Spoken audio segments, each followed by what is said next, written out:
লেখক সুপ্রিয় ভট্টাচার্যের মা।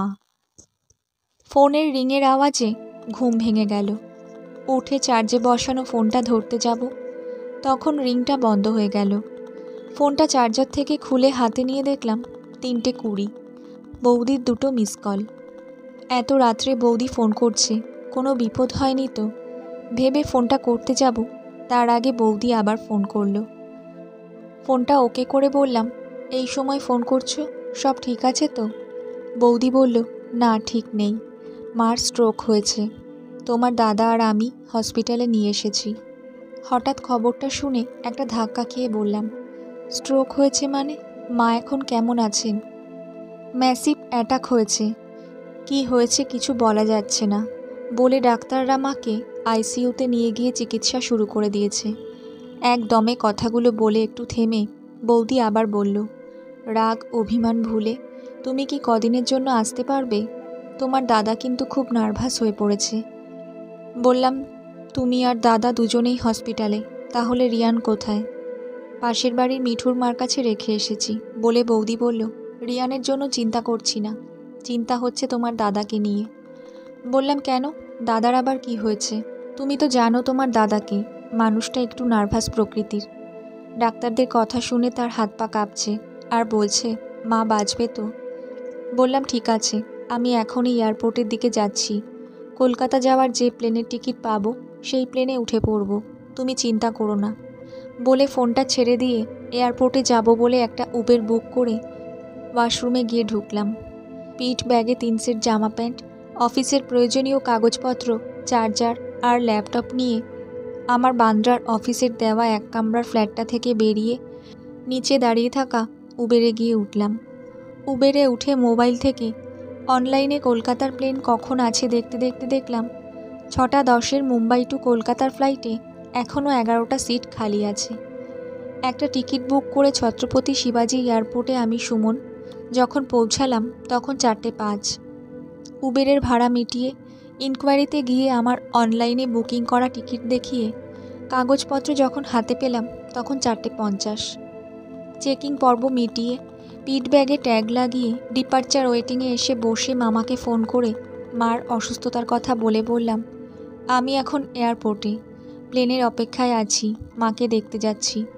মামা তখন কি করে হলো, কখন হলো, আমাকে যেতে হবে কিনা জিজ্ঞেস করাতে বললাম, সঠিক কিছু এই মুহূর্তে আমি জানি না, ওখানে পৌঁছিয়ে যদি বুঝি তোমার আসার দরকার তাহলে তোমাকে ফোন করব, এখন ছাড়ি। বলে ফোনটা কেটে দিয়ে অফিস বসকে একটা 7 দিনের ছুটির ইমেল করে দিয়ে ফোনটা পকেটে রেখে 8 বছর আগে মার বলা কথাগুলো মনে পড়তে লাগলো। আমরা যে পাড়াতে থাকতাম সেই পাড়ার মধ্যে আমাদের বাড়ির স্ট্যান্ডার্ড ছিল একটু হাই আর আলাদা, যার জন্য পাড়ায় আমাদের সবাই সমীহ করত। মা স্কুলের দিদিমণি, দাদা সরকারি দপ্তরের অফিসার, বাবা যখন মারা গেলেন তিনি তখন এলাহাবাদ ব্যাংকের ম্যানেজার ছিলেন। সেই বাড়ির ছোট ছেলে আমি সুমন, একটু উশৃঙ্খল, বন্ধুদের সাথে আড্ডা দিয়ে বেড়াই, আবার পাড়ারই মেয়ে 11-এ পড়া রিঙ্কিকে ভালোবাসি। তাকে নিয়ে মাঝে মধ্যে লুকিয়ে চুরিয়ে ইকো পার্ক, গঙ্গার ধার, রেস্টুরেন্টেও যাই। কে কখন কোথা থেকে রিঙ্কিকে আর আমাকে হাত ধরাধরি করে ঘুরতে দেখে মাকে বলে দিয়েছিল জানি না, তবে মার কানে যখন সেই খবর পৌঁছালো মা তখন আমাকে সাবধান করে দিয়ে বলেছিলেন, তোমার সম্বন্ধে যা শুনছি আর তুমি যা করে বেড়াচ্ছ তাতে করে এই বাড়ির আর আমাদের মান সম্মান নষ্ট করছো।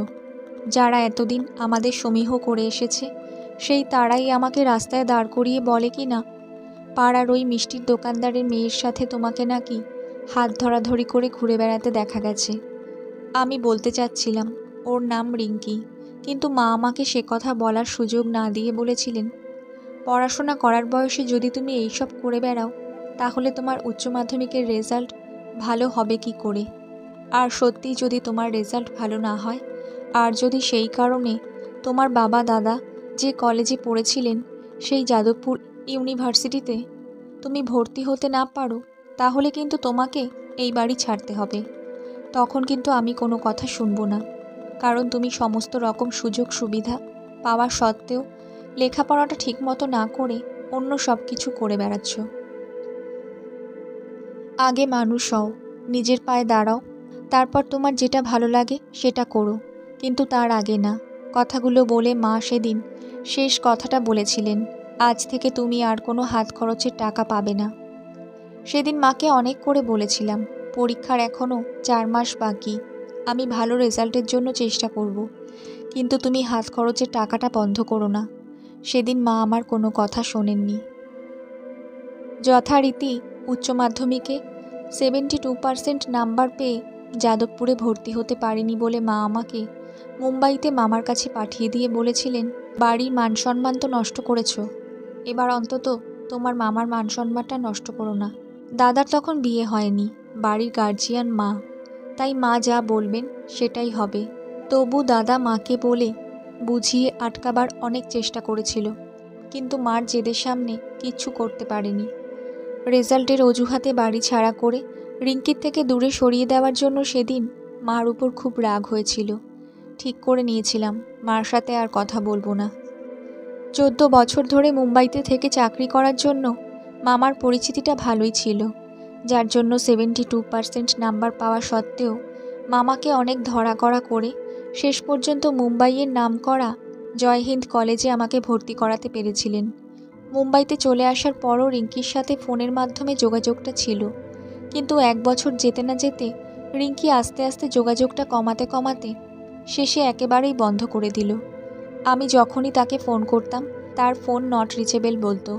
অন্য বন্ধুদের তখন ফোন করে বলতাম, রিঙ্কির সাথে কথা বলতে পারছি না, ও ঠিক আছে তো, ওর কাছে গিয়ে ওর সাথে আমার কথা বলিয়ে দে।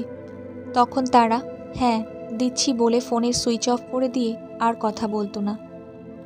রিঙ্কির সাথে কথা বলতে পারছিলাম না বলে মন খারাপ করে থাকতাম, কোনো কিছু ভালো লাগতো না।